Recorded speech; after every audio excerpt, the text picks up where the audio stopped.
Sadly, accidents do happen in trucking.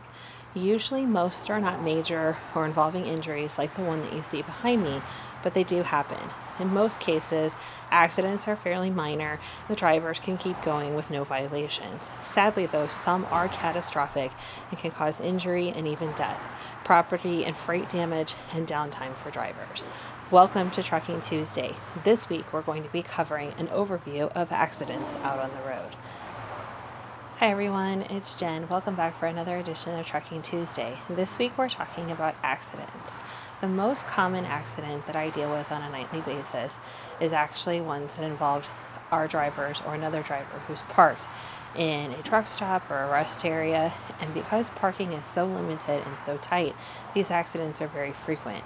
Usually someone backs into someone or clips someone when they're pulling in or out or backing in and out of a parking space. Fortunately, most of these are minor, and usually if it's at a truck stop, the police don't even get involved because it's private property. However, it still needs to be reported to the companies because if there is even the minor bit of damage, it needs to be addressed with insurance. So drivers will have to fill out an accident form with us over the phone. They'll need to exchange information with the drivers, and if there's any major damage or the truck's undrivable, for example, if the headlights are damaged or if there's any leaks or damage to the hood, we'll have to get that truck repaired before the drivers can move on. Like I said, these are usually pretty minor accidents, and it's usually 15-20 minute process to take care of the accident, write up everything, exchange information, and get pictures, and the drivers are back on the road. The only time those accidents become serious is if somebody has like a car tractor trailer where there's metal sticking out all different places, or someone clips someone driving very fast, or if one of the drivers involved in the accident leaves. Those usually will have to involve the police and tend to cause more serious property damage. The next most common kind of accident is backing. Backing errors happen a lot. Many companies for shipping and receiving only have so much space and so many docks, and most of them do not provide spotters and are very, very busy. And even the most seasoned of drivers can really struggle sometimes in a difficult and crowded backing situation.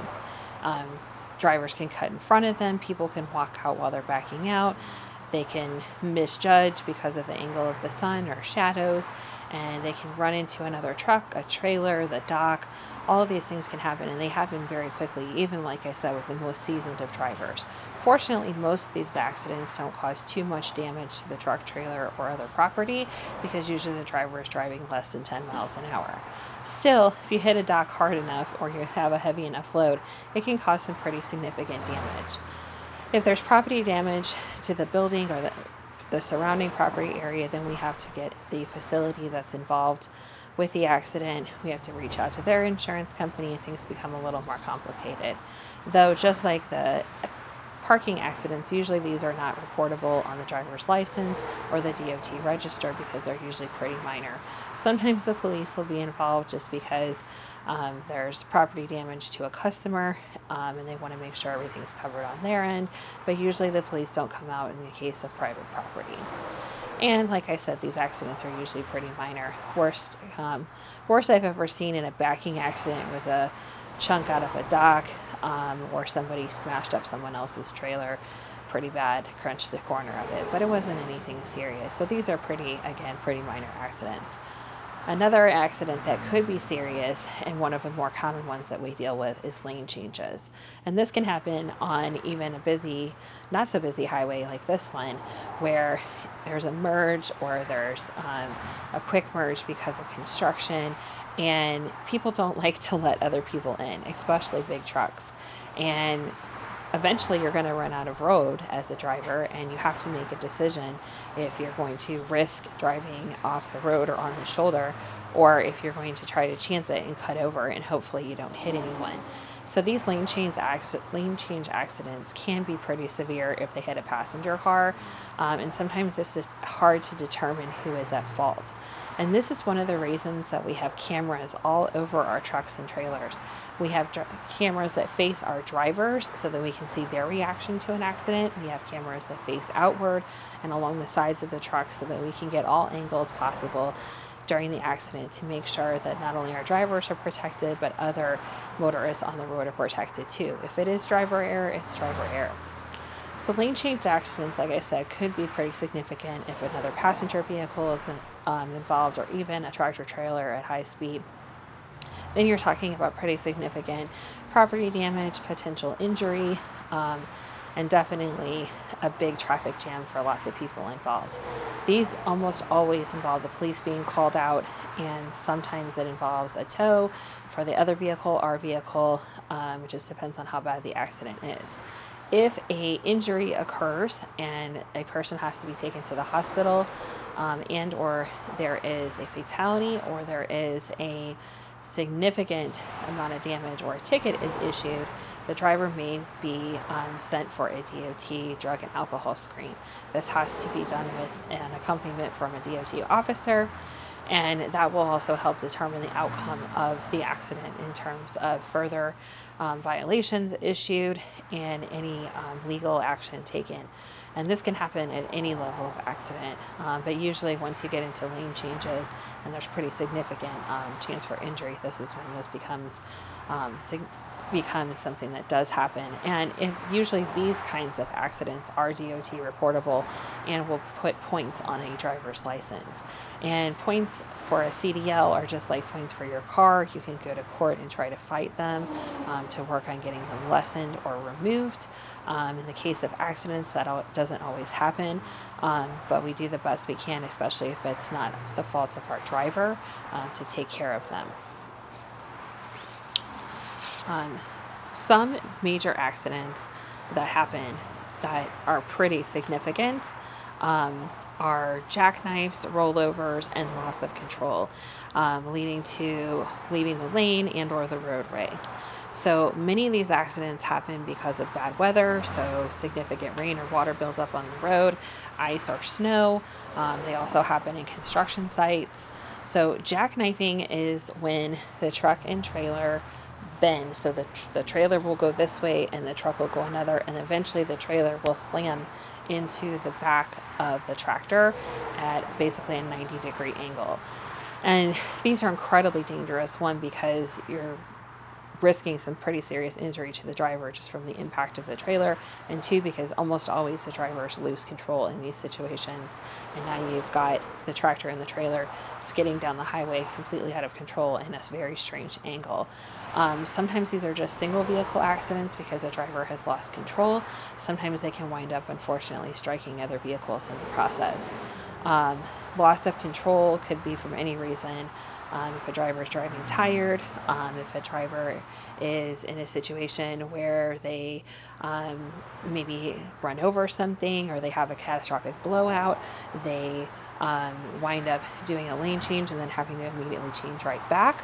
But anything that could cause a significant change in what the driver is doing versus how the truck is reacting to the road can cause loss of control of the vehicle, either the tractor, the trailer, or both. And these typically are very catastrophic and usually involve the tractor and or the trailer leaving the roadway.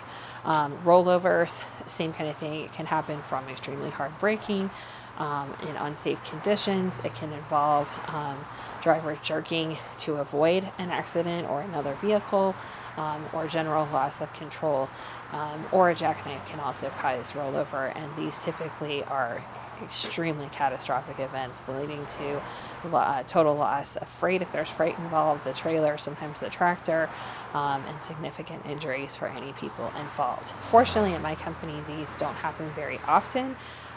We do provide a lot of training for our drivers, additional safety training to prevent these kinds of accidents. Our drivers get monthly electronic safety training. They also get training at our headquarters to help them with defensive driving techniques, how to handle if they start to lose control of the truck, what to do in significant weather events, what to do with aggressive drivers on the road.